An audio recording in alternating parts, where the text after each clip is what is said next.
여러분, 예수 그리스도를 아는 것과 믿는 것은 다릅니다. 분명히 달라요.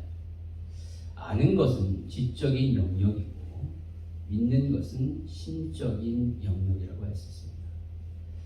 구원은 예수 그리스도를 아는 것으로부터 시작해서 믿음으로 나아갈 때 이루어지게 되는 것이죠. 다른 말로 말하자면 머리에 알고 있는 예수님을 마음으로 내려오셨을 때 그 구원의 은혜가 임하게 된다라고 할 수 있습니다. 특히 믿음이란 예수님이 모든 인류의 구주라는 사실을 알고 거기에 머무르지 않고 그 예수님을 나의 구주로 영접하는 것을 말합니다. 예수님이 나의 Savior and Lord가 되는 거죠. 예수님이 나의 구원자이시며 나의 주인으로 받아들이는 것을 믿음이라고 합니다. 물론 이 믿음조차도 하나님의 은혜가 있어야지만 가능합니다. 하나님의 은혜를 베푸셔야지만 내가 믿을 수 있는 것이고, 또 그렇게 믿는 것이 결단코 우리 어떤 노력이나 행위로 되는 것이 아닙니다. 그러니까 되어진 사실을 받아들이는 것이 무슨 나의 어떤 노력이나 공로라고 할 수 있겠습니까? 그것은 거저 주어지는 것이죠. 그래서 에베소서 2장 8절과 9절은 말하기를 너희는 그 은혜에 의하여, 그러니까 하나님의 은혜에 의하여 믿음으로 말미암아 구원을 받았으니 이것은 너에게서 난 것이 아니라 하나님의 선물이라. 행위에서 난 것이 아니라 이는 누구든지 자랑하지 못하게 함이라 라고 말하고 있습니다.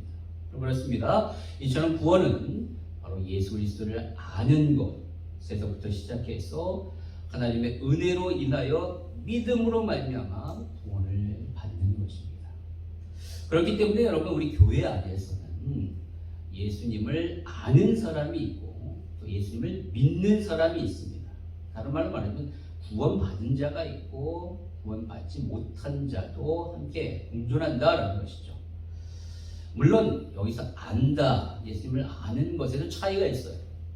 그러니까 단순히 예수님을 종교적 차원의 지식으로 아는 사람이 있는가 하면 구원에 이르는 지식을 갖고 있는 사람이 있습니다. 그러니까 예를 들자면 지난 주일날에 얘기 나왔던 법륜스님이라는 그분은 그리스도를 알아요. 예수님을 알더라고요. 예수님이 어떤 분인지 알아요. 그러나 그가 알고 있는 그리스도에 대한 지식은 결단코 믿음에 이르는 구원을 받는 지식은 아닙니다. 그냥 종교적 차원에서의 지식일 뿐이죠. 그러나 사도 바울이 말한 그리스도는 바로 믿음에 이르는 구원을 받는 지식인 것이죠. 따라서 교회 안에는 아직도 구원받지 않은 사람들 중에는 구원과는 아주 먼 거리에 있는 사람이 있는가 하면 구원에 아주 가까이 있는 사람도 있습니다. 그것은 예수님을 얼마만큼 잘 아느냐, 어떻게 알고 있느냐에 따라서 달라지는 것이죠. 물론 명심해야 할 것은 그리스도를 안다라고 하더라도, 제대로 안다 할지라도 믿음으로 받아들일 때만 구원이 임하게 됩니다. 어쨌든 간에 그리스도를 온전히 알고 그분을 믿을 때, 진정으로 믿을 때 구원은 임하게 되는 것이죠. 자, 그렇다면 오늘 본문, 저와 여러분이 읽은 이 19장 1절에 나오는 1절을 보여줄까요? 1절에 나오는 에베소에 있는 어떤 제자들이라고 하는 이 사람들은 과연 예수를 아는 자일까요? 예수를 믿는 자일까요? 다른 말로 구원받은 자일까요? 구원받지 못한 자일까요? 그럼 어떤 사람일까요? 이 사람은 예수를 아는 자지만 믿지는 못해요. 구원받지 못한 자들.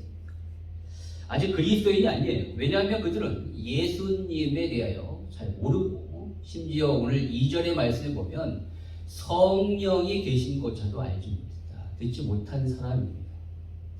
일단 오늘의 본문의 배경은 이렇습니다. 바울은 이제 1차, 2차 전도 여행을 마무리하는 시점에서 그는 최종적으로 고린도 지역을 떠나 에베소에 이르게 되는데, 그때 그 바울을 따라서 브리스길라 아굴라라는 부부가 함께 동행하게 되죠. 그리고 에베소에서 같이 있다가 그 브리스길라 아굴라만 남고 바울은 떠나 자신의 모교회인 자신이 파송되었던 안디옥 교회에 다시 돌아가서 제2차 전도 여행을 마무리합니다. 그리고 얼마 지나지 않아서 바울은 이제 3차 전도 여행을 떠나게 되는데 그 지역은 바로 2차 전도 여행 때도 가지고 있었던 목적대로 1차 전도 여행 때 전도했던 그 아시아 지역에 세웠던 교회들을 다시 돌아보기를 원했어요. 2차 전도 여행도 그런 목적을 가지고 있었죠. 3차 전도 여행 때도 마찬가지로 아시아에 있는 이 세워진 교회를 돌아보면서 그들을 굳건히 세우는 것이 첫 번째 목적이었기 때문에 아시아 지역으로 가려고 했습니다. 그래서 오늘 1절에 보니까 바울이 3차 전도여행에 갔던 그 지역은 윗지방으로 다녀 에베소에 왔다라고 했는데 그 윗지방은 바로 에베소 위쪽에 있는 18장 23절에 나오는 갈라디아와 부르기아 땅입니다. 지도를 보여주시면 여기 넘겨주세요. 예, 갈라디아와 부르기아 지역 1차 전도여행 때 세워진 많은 교회들이 있었던 그 지역을 방문하면서 교회에 굳건히 복음을 통하여 굳건히 교회를 세웠죠. 그리고 나서 이제 갔던 것이 에베소입니다. 그러니까 브리스길라 아굴라를 남겨두었던 그 에베소에 다시 돌아오게 된 것입니다. 그런데 바울이 그 에베소에 도착했을 때 1절에 보니까 어떤 제자들을 만납니다. 그럼 여기서 나오는 어떤 제자들은 누구를 말할까요? 그리스도의 제자일까요? 그리스도의 제자? 그렇지 않습니다. 오늘 본문에 나오는 이 제자라는 단어의 원문에 보면 이 제자 앞에 정관사가 없어요. 정관사가. 그 말은 특정한 제자가 아니라 일반적인 제자다라는 것이죠. 성경이 말하고 있는 특정한 제자는 누구죠? 그리스도의 제자입니다. 사도들을 말하죠. 그래서 항상 그리스도 예수님의 제자를 말할 때는 정관사가 붙거든요. 근데 오늘 본문에 정관사가 빠졌다는 것은 분명히 예수님의 제자는 아니다라는 것이죠. 그렇다면 누구의 제자일까요? 바로 세례 요한의 제자였습니다. 오늘 바울이 3절에 보니까 그들을 향하여 너희는 무슨 세례를 받았냐라고 물었을 때 그들이 대답하기를 요한의 세례다라고 대답했습니다. 즉 그들은 요한의 가르침을 받는 요한의 제자였던 거예요. 당시에 세례 요한이 굉장히 획기적인 놀라운 복음 사역을 감당했기 때문에 굉장히 많은 사람들이 세례 요한의 제자였습니다. 심지어 그 세례 요한을 따라다녔던 제자 중에는 바로 베드로의 형제인 안드레도 있었고요. 그리고 요한복음을 작성했던 바로 요한 사도, 예수님의 제자가 됐죠. 요한도 이 사도 요한의 제자였어요. 요한복음 1장에 보니까 두 제자, 세례 요한의 두 제자를 예수님께 파송을 했는데 그 제자가 바로 안드레와 요한입니다. 그 정도로 많은 사람들이 요한의 제자였는데 바로 이 요한의 제자를 사도 바울이 만난 겁니다. 근데 아시다시피 여러분, 세례 요한은 예수님의 사역 초기에 활동했던 사람으로 예수님을 향하여 메시아, 그리스도다라고 선포했어요. 그러나 그가 중간에 헤롯에 의하여 목베어 죽음으로 말미암아 그 이후에 예수님의 사역과 십자가와 부활은 전혀 목격하지 못합니다. 그리고 심지어 그 뒤에 나타난 성령 강림에 대해서 전혀 알지 못하죠. 따라서 요한에게 배운 제자들 역시도 예수님에 대해서 잘 몰랐던 거예요. 예수님의 십자가, 부활, 성령이 임했다는 사실 전혀 모르는 겁니다. 단순히 그들은 예수님을 자신의 스승인 세례 요한이 성경에 기록된 예언된 메시아 그리스도라는 사실을 그 제 스승을 통하여 들어서 알 뿐이지 예수님에 대하여 온전한 지식을 가지고 있지 못했다는 거죠. 부분적인 지식만을 가지고 있었던 것입니다. 따라서 여러분, 이러한 지식으로는 구원에 이르지 못해요. 왜요? 예수 그리스도의 십자가 부활을 알지 못하는데 어떻게 구원받을 수 있겠습니까? 그리스도의 십자가 부활을 알고 그것이 나에게 어떠한 의미인지를 알 때 우리는 비로소 그 십자가 앞에서 나의 죄를 발견하여 내가 죄인임을 알고 회개의 반응이 나타나게 되고, 그랬을 때 십자가의 보혈의 은혜가 나에게 임하여 죄의 용서함, 속량의 은혜가, 구원이 임하게 되는 거예요. 따라서 그들이 예수님 자체는 알고 있지만, 예수라는 분이 메시아이시다라는 것은 대충 알고 있지만 십자가 부활에 대한 것을 알지 못하기 때문에 그들은 예수님을 온전히 믿을 수가 없었던 거예요. 그들에게는 구원에 이르는 온전한 지식이 없었던 것이죠. 그저 그들의 상태는 구원에 가까운 상태에 있었다라는 거예요. 따라서 오늘 사도 바울은 그것을 본 겁니다. 이들을 만났는데 예수를 안 해? 그런데 아직 이 구원을 받지는 못한 상태라는 거예요. 그래서 사도 바울이 말하기를 그들에게 이제 그들이 진짜 예수를 아는 차원, 지식에만 머물러, 그것도 부분적으로 아는 지식에만 머물러 있다는 사실을 알고 그 지식을 온전한 그리스도를 아는 지식으로 채워 믿음에 이르게 하기 위하여 예수 그리스도를 이제 알려주는 겁니다. 그때 사도 바울이 첫 번째 했던 질문이 뭐냐? 그들의 영적 상태를 체크하는 거예요. 오늘 2절에 보니까 이렇게 얘기합니다. 이르되 너희가 믿을 때 성령을 받았느냐? 이르되 아니라 우리는 성령의 계심도 듣지 못하였노라 라고 말하고 있습니다. 그러니까 너희가 믿을 때라는 것이 진짜로 너희가 예수를 알지, 너희는 믿는다고 하지, 근데 진짜로 믿은 것이 아니에요. 그래서 그들은 성령이 임하지 않았습니다. 그래서 여기서 말하는 너희가 믿을 때라는 이 구절을 그동안에 수년 동안, 수세기 동안 많은 신학자들이 논의를 해왔어요. 너무나도 많은 논의를 해왔고, 심지어 이 구절의 해석 여부에 따라서 교파까지 생기는 그러한 아주 중요한 구절이 되어버렸습니다. 소위 은사주의 계통에 있는 오순절 교단 있지 않습니까? 카리스마틱한, 판타코스티한 그 은사주의 운동을 추구하는 그 오순절 계통에 있는 교단에서는 이 구절을 뭐라고 해석하냐면, 너희가 믿은 후에 성령을 받았느냐라고 해석을 합니다. 그러니까 너희가 예수를 이 사람들 믿었다라고 얘기한 거예요. 그리고 믿은 후에 성령을 받았냐라고 질문하고 있는 걸로 해석하는 것이죠.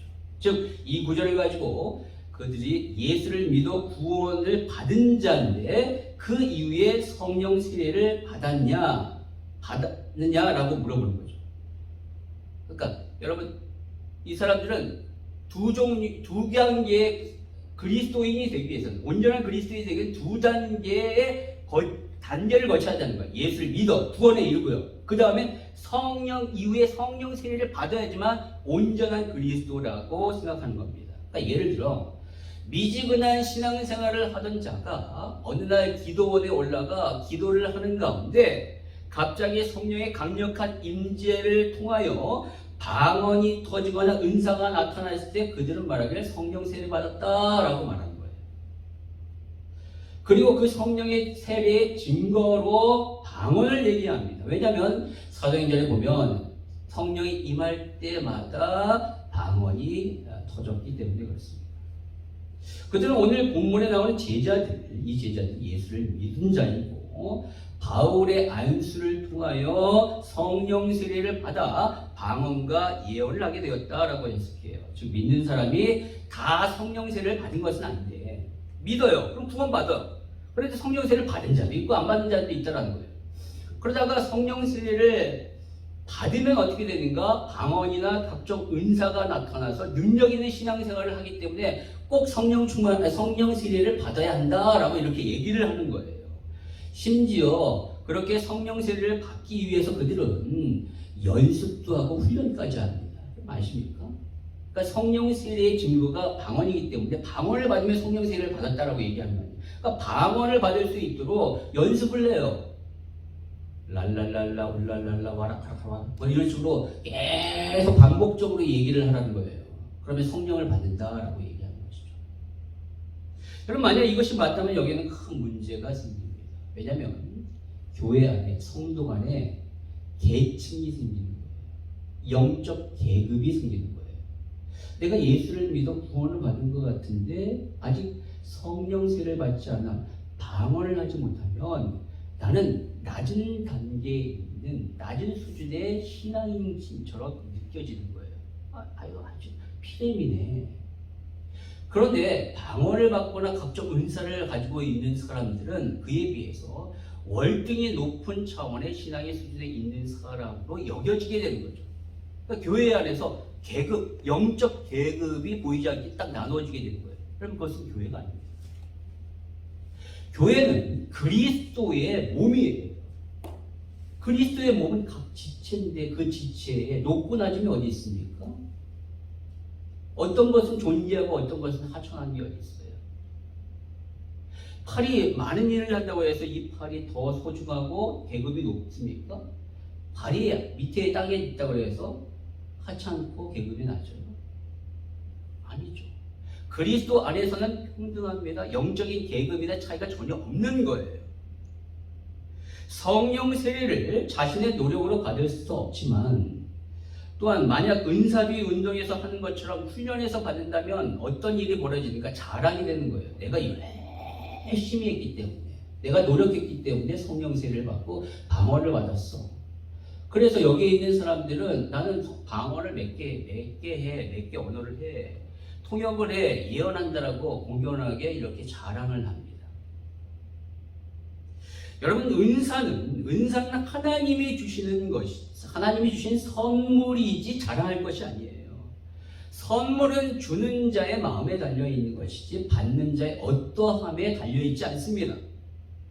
하나님이 그 사람이 필요하면 주시는 것이고 필요하지 않기 때문에 주시지 않는 것이죠. 따라서 성령 세례는 나의 노력으로 받을 수 없는 것이고 구원받은 이후에 받는 또 다른 영적 체험이 아니라는 거예요. 그들이 말하는 세컨드 블레싱이 아니에요. 자, 그렇다면 저와 여러분이 따르는 개혁주의 신학, 개혁주의 노선에서의 이 구절의 해석은 어떠할까요? 바로 이 구절을 해석하기 위해서는 헬라어 본문을 자세히 살펴봐야 합니다. 헬라어 본문에 보면은 여기에 나오는 믿다라는 단어, 너희가 믿을 때 믿다라는 단어와 너희가 받았냐, 성령을 받았냐, 받다라는 이 단어, 이 동사의 시제가 같아요. 그 말은 뭐냐면 예수를 믿을 때에 성령을 받는다는 거예요. 동시에 일어나는 거예요. 동시에. 예수를 믿는 때에, 믿는 순간에 성령이 동시에 일어나는 거지, 예수를 믿고 난 이후에 나중에 성령을 받는 것이 아니라는 거예요.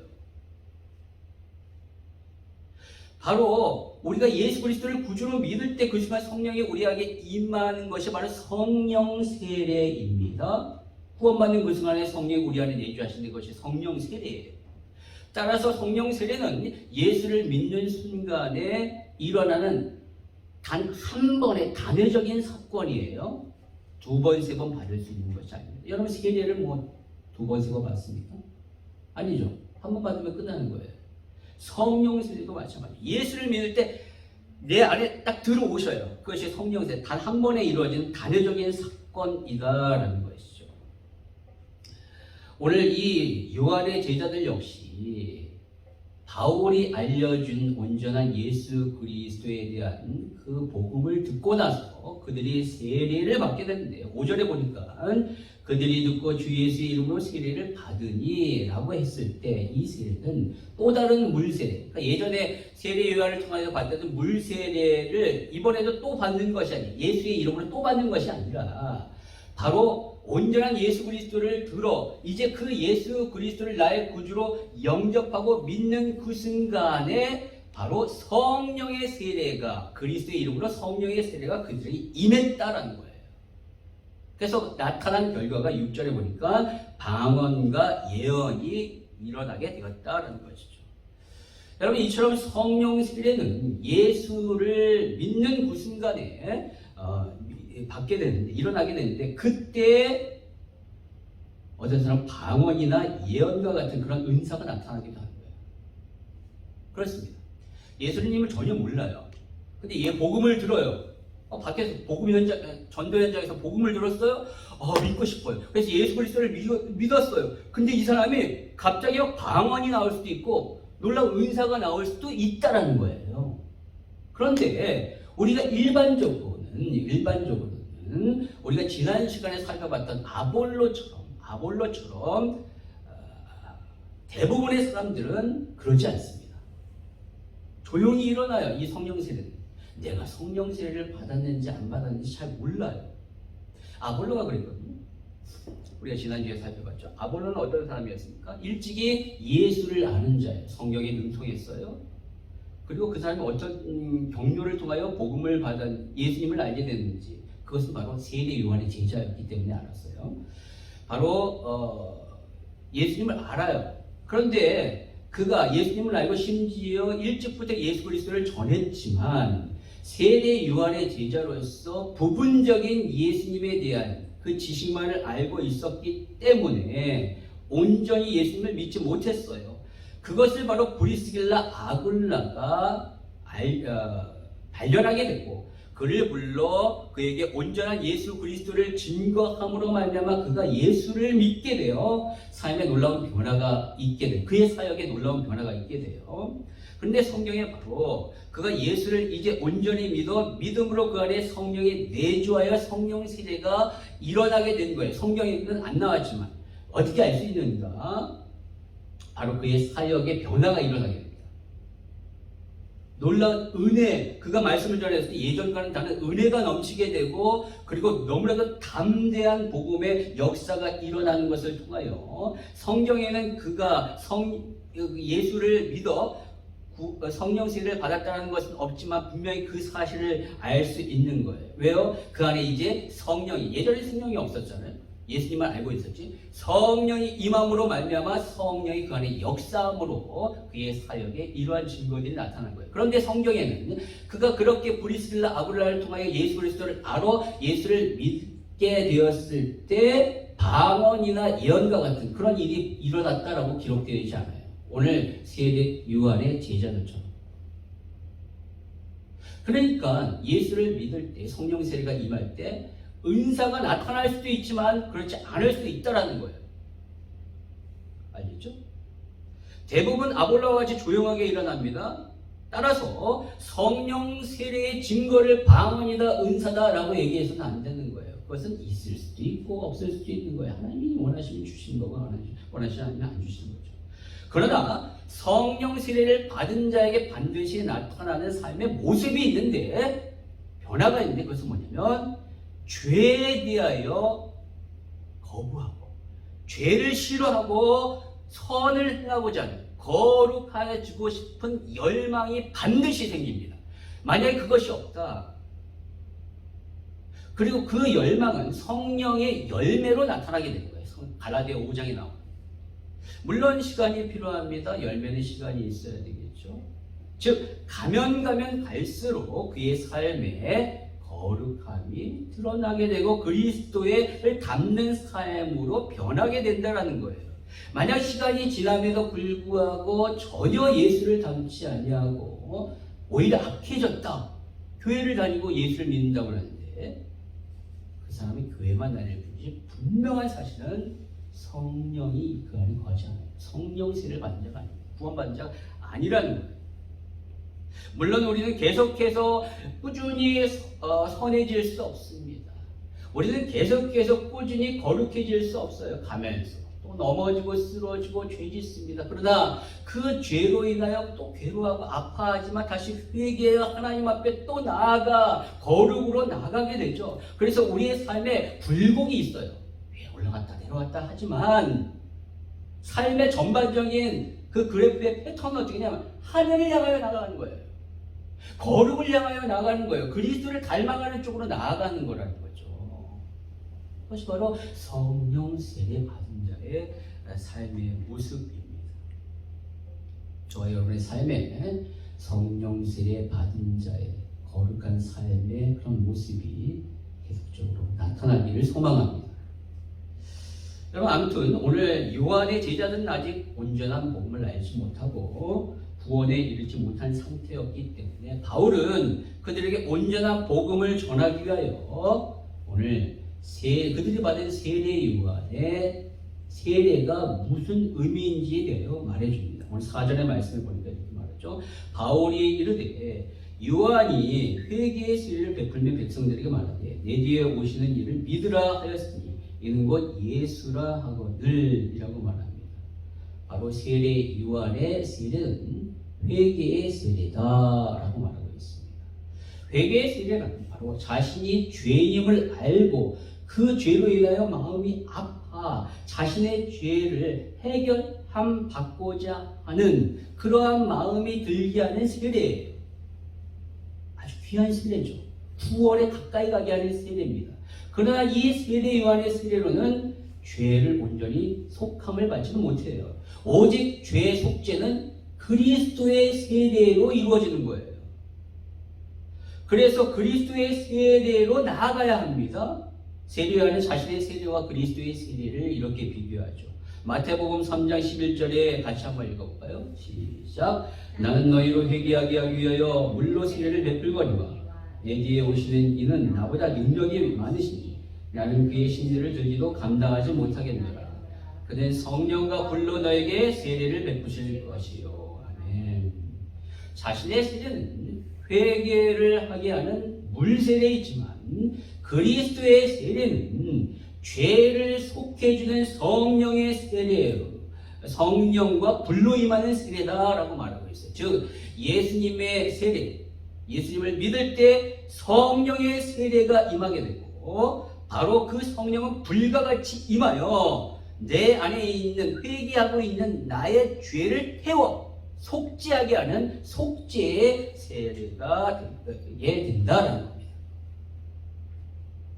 여러분 구원은 다시 말하지만 예수 그리스도를 믿고 예수 그리스도 알고 그분을 믿음으로 오게 되는 거예요. 그런데 그 과정 가운데 반드시 우리가 거치는 경험이 있는데 바로 회개죠. 회개. 자신이 죄인임을 깨닫고 아파하며 괴로워하며 예수께로 돌아오는 회개가 있을 때 내 안에 죄의 속죄의 역사가 나타나게 되는 거예요. 반드시 이것을 거치는 거예요. 예수를 알아요. 예수를 믿어 구원에 이르지만 이 가운데 예수를 믿어 구원에 이르지만 이 가운데 뭐가 있습니까? 바로 회개로 인한 속죄의 경험이 있을 때 완전한 구원이 임하게 되는 거예요.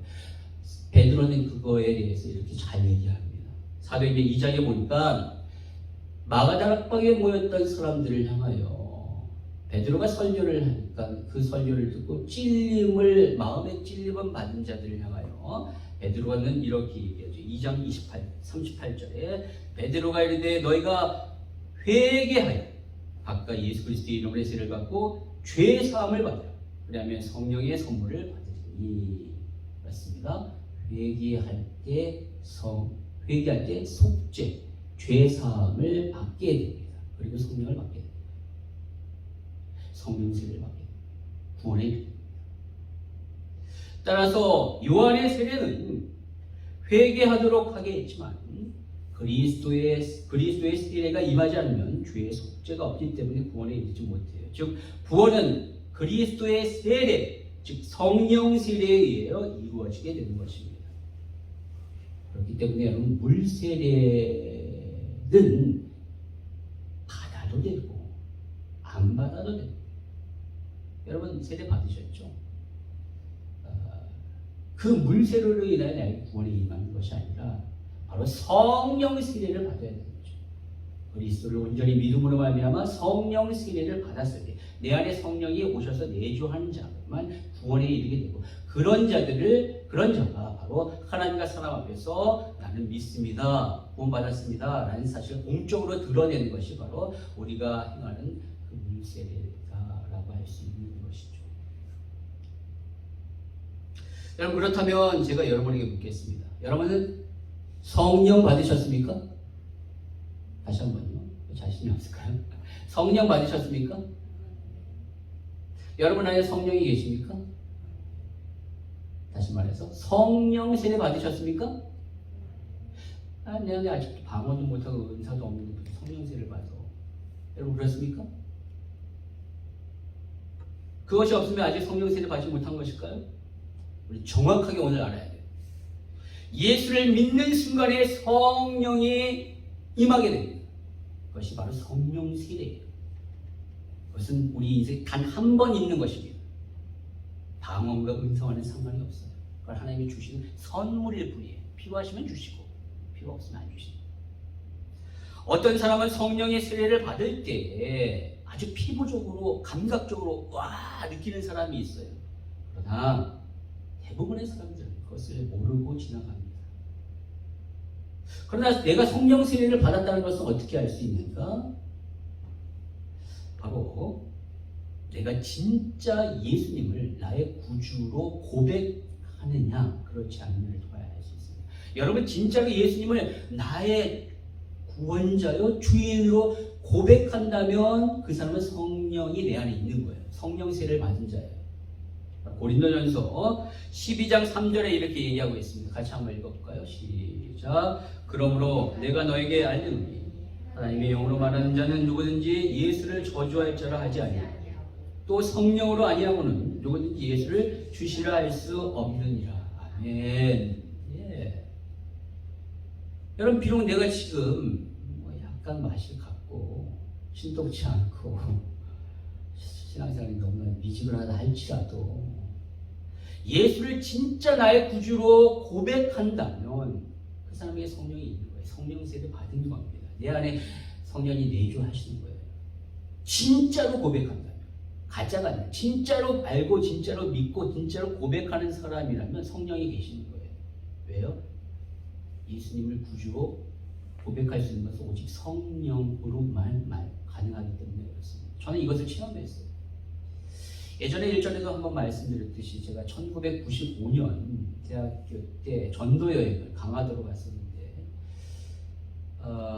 그날 이제 전도 여행 일정을 다 마치고 저녁 때 저녁을 먹고 이제 쉬고 있었어요.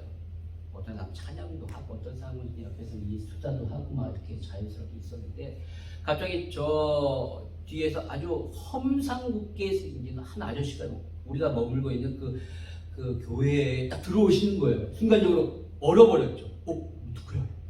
근데 그분이 나타나서 뭐라고 얘기하면 나 오늘 하나님을 만나고 싶다는 거예요. 그러면서 자신의 얘기를 풀으시는데 자신은 너무나도 어렸을 때부터 어렵게 자랐고 그런 열악한 성경 가운데 자랐기 때문에 일찍부터 조폭에 들어가서 조폭 활동을 했대요. 그러다가 얼마 전에 사고 치고 감옥에 갔다가 나온 지 얼마 안 된 거예요.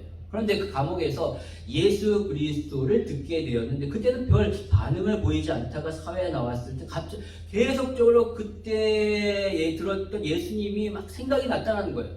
그러다가 오늘 지나가는데 저 교회에서 찬양 소리가 들리는 것을 보고 자기도 모르게 발걸음이 이곳 가운데 왔다라는 겁니다. 그러면서 나 오늘 하나님 만나고 싶다라고 얘기를 한 거예요. 그래서 저희가 그 자리에서 갑자기 집회를 열었죠. 그분 앞에 딱 놓고 같이 찬양하고 기도하고 말씀을 전했습니다. 그리고 어떻게 예수님 믿으시겠어요? 그러니까 믿겠다는 거예요. 그래서 앞에 있는 사회자를 따라서 영접 기도를 하십시오. 그래서 영접 기도를 하는데 잘 따라가다가 예수 그리스도라는 단어가 나올 때 말을 못하는 거예요. 계속 잘 따라가는데 안 돼요. 아무리 해도 안 돼요. 놀라웠어요. 어떻게 그럴까? 그래서 다시 한번 또 찬양하고 기도하고 말씀 전하고 또 고백하게 하는데 또 안 되는 거예요. 3번이나 그랬어요. 3번. 3번 끝나고 나서 그때 터졌어요. 예수 그리스도를 나의 주인으로 모십니다. 자, 그 영접 기도가 끝났을 때 그분의 얼굴을 봤는데 다들 놀라웠어요. 너무나도 완전히 그 얼굴에 광채가 났어요. 세상 처음입니다. 거짓말이야. 놀랍들 얼굴이 변해버렸어요. 진짜. 와, 다들 놀랐어요.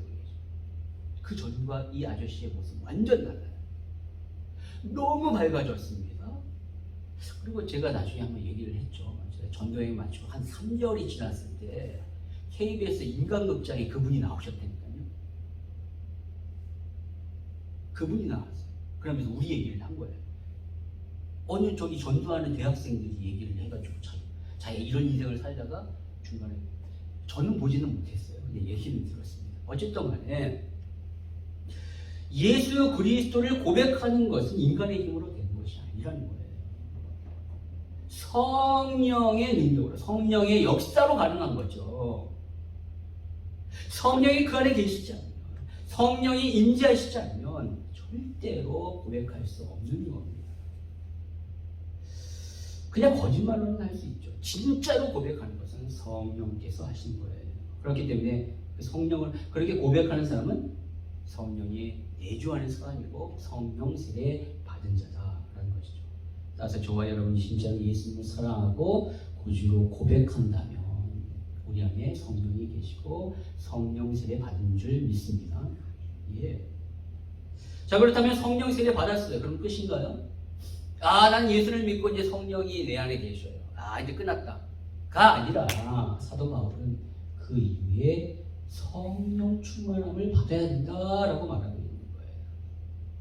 그래서 바울은 오늘 이렇게 예수를 믿은 요한의 제자들과 더불어 또한 바울이 전한 복음을 받은 이 에베소에 있는 수많은 사람들을 위하여 그들을 위하여 편지를 하나 썼죠. 그래서 에베소서죠. 감옥에서 쓴 이 에베소서에 보니까 에베소 5장 18절에 이렇게 얘기합니다. 같이 한번 읽겠습니다. 시작. 술 취하지 말라. 이는 방탕한 것이니 오직 성령으로 충만함을 받으라. 아멘.